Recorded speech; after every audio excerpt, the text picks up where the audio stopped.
नमस्कार मित्रांनो, पुन्हा एकदा तुमचं स्वागत आहे इन्फो मराठी 24 या यूट्यूब चॅनलवर। मित्रांनो, सरकारचा एक मोठा निर्णय आलेला आहे, त्याबद्दल एक अत्यंत महत्त्वाची बातमी घेऊन आलेलो आहे। बातमी आहे सरकारचा मोठा निर्णय, सरकारी कर्मचाऱ्यांसाठी पेन्शन नियमात मोठा बदल। मित्रांनो, नेमकं काय आहे या बातमीमध्ये आपण नक्की बघूया, पण त्याआधी जर तुम्ही आपल्या चॅनलवर नवीन असाल तर चॅनलला सबस्क्राईब करून बाजूला दिलेल्या बेल आयकॉनला नक्की क्लिक करा। व्हिडिओ जर कामाचा आणि महत्त्वाचा वाटला तर व्हिडिओला लाईक करून आपल्या मित्रपरिवारासोबत नक्की शेअर करा। आणि हो मित्रांनो, व्हिडिओला शेवटपर्यंत नक्की बघा, जेणेकरून तुमच्याकडून कोणतीही माहिती सुटणार नाही। मित्रांनो, 7वा वेतन आयोग अंतर्गत कार्यरत असणाऱ्या सरकारी कर्मचाऱ्यांसाठी आताच्या घडीची सर्वात मोठी बातमी समोर येत आहे।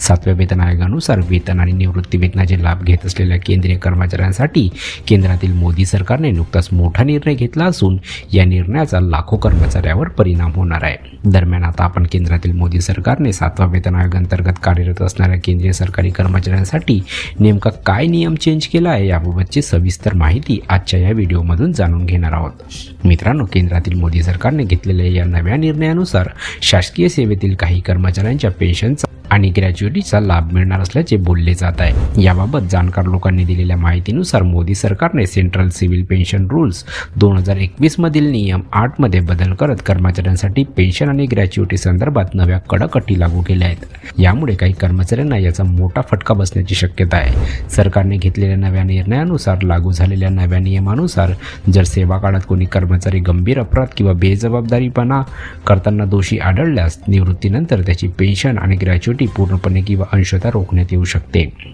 महत्त्वाची बाब अशी आहे की या नव्या नियमाची अंमलबजावणी आधीच सुरू झालेली आहे। दरम्यान आता सरकारने सर्व संबंधित प्राधिकरणांना याची माहिती दिली असून दोषी कर्मचाऱ्यावर कारवाई करण्याचे अधिकार सक्षम अधिकाऱ्यांना दिले आहे। तसेच जर रिटायर झाल्यानंतर एखादा कर्मचारी दोषी आढळला तर त्याच्याकडून आधी दिलेली रक्कमही वसूल केली जाऊ शकते, अशी सुद्धा माहिती संबंधित जाणकार लोकांकडून समोर आली आहे। त्यामुळे काही कर्मचाऱ्याचे धाबे दणाणले आहेत। पण प्रशासकीय कामकाज वेगवान व्हावे, चांगले व्हावे, या सरकारचा हा निर्णय मोठा गेम चेंजर ठरू शकतो असेही बोलले जात आहे। पण कोणत्याही अशा दोषी कर्मचाऱ्यावर कारवाई करण्यापूर्वी संबंधित अधिकाऱ्यांचा सल्ला घ्यावा लागेल। कारवाईपूर्वी युनियन पब्लिक सर्व्हिस कमिशनचा सल्ला घेणे आवश्यक असेल, असे या नव्या नियमात स्पष्ट नमूद करण्यात आले आहे।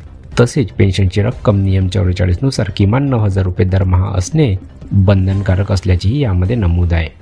तर मित्रांनो, कशी वाटली कामाची आणि महत्त्वाची बातमी? जर बातमी कामाची आणि महत्त्वाची वाटली असेल तर व्हिडिओला लाईक करून आपल्या मित्रपरिवारासोबत नक्की शेअर करा। तसेच जर तुम्ही आपल्या चॅनलवर नवीन असाल तर चॅनलला सबस्क्राईब करून बाजूला दिलेल्या बेल आयकॉनला नक्की क्लिक करा। व्हिडिओ बघितल्याबद्दल खूप खूप धन्यवाद।